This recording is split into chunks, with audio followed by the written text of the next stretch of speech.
Pour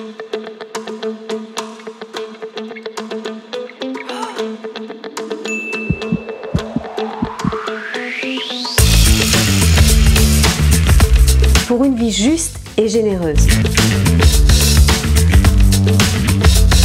Dans ce 7e chapitre, le pasteur et théologien Timothy Keller adopte une approche beaucoup plus sociologique et se pose la question de la pratique de la justice dans l'espace public.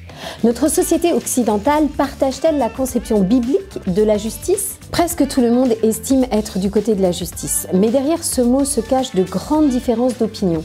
Timothy Keller nous montre que notre société est profondément divisée sur la définition du terme de justice. Il s'appuie sur le travail de Michael Sandel, professeur de droit à Harvard, qui expose 3 conceptions courantes de la justice qu'il nomme ainsi. D'abord, maximiser le bien-être, où l'action la plus juste est celle qui produit le plus grand bien au plus grand nombre de personnes. Ensuite, respecter la liberté, donc l'action la plus juste est celle qui respecte les droits et la liberté de chacun de vivre comme il veut. Enfin, promouvoir la vertu. Ainsi, la justice est rendue lorsque les gens agissent comme ils le doivent conformément à la morale et à la vertu. D'après la Bible, ces 3 conceptions de la justice contiennent toute une part de la vérité.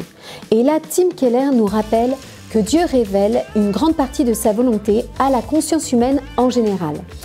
Mais ces 3 conceptions de la justice sont aussi partiellement fausses. En effet, la compréhension biblique de la justice se fonde sur la nature et la personne de Dieu. Tim Keller se montre critique envers notre société qui défend des notions de justice qui reposent sur des présupposés religieux judéo-chrétiens qu'elle se refuse à assumer.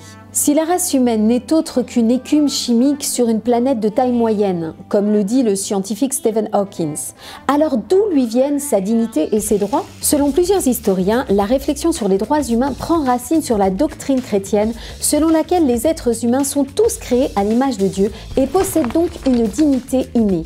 La Bible avance la plus solide des raisons pour l'existence de droits humains. Tim Keller va plus loin et répond aux questions « Les chrétiens devraient-ils s'associer à des membres d'autres religions ou sans religion dans leur pratique de la justice sociale ? Si oui, comment faire ?» Pour Tim Keller, le travail des chrétiens en faveur de la justice devrait se caractériser à la fois par une humble coopération et par une provocation pleine de respect. Les chrétiens doivent s'afficher comme des croyants lorsqu'ils défendent la justice, tout en accueillant et en traitant comme égaux les personnes qui collaborent avec eux.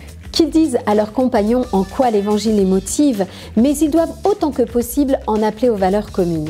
Tim Keller nous lance un défi, celui d'oser affirmer les racines bibliques de notre passion pour la justice dans la société où beaucoup souhaitent les taire dans le discours officiel. Tim Keller nous défie aussi de travailler de concert avec notre prochain, même non-croyant, en nous appuyant sur les intuitions que nous partageons sur ce qui est vrai, juste et bien.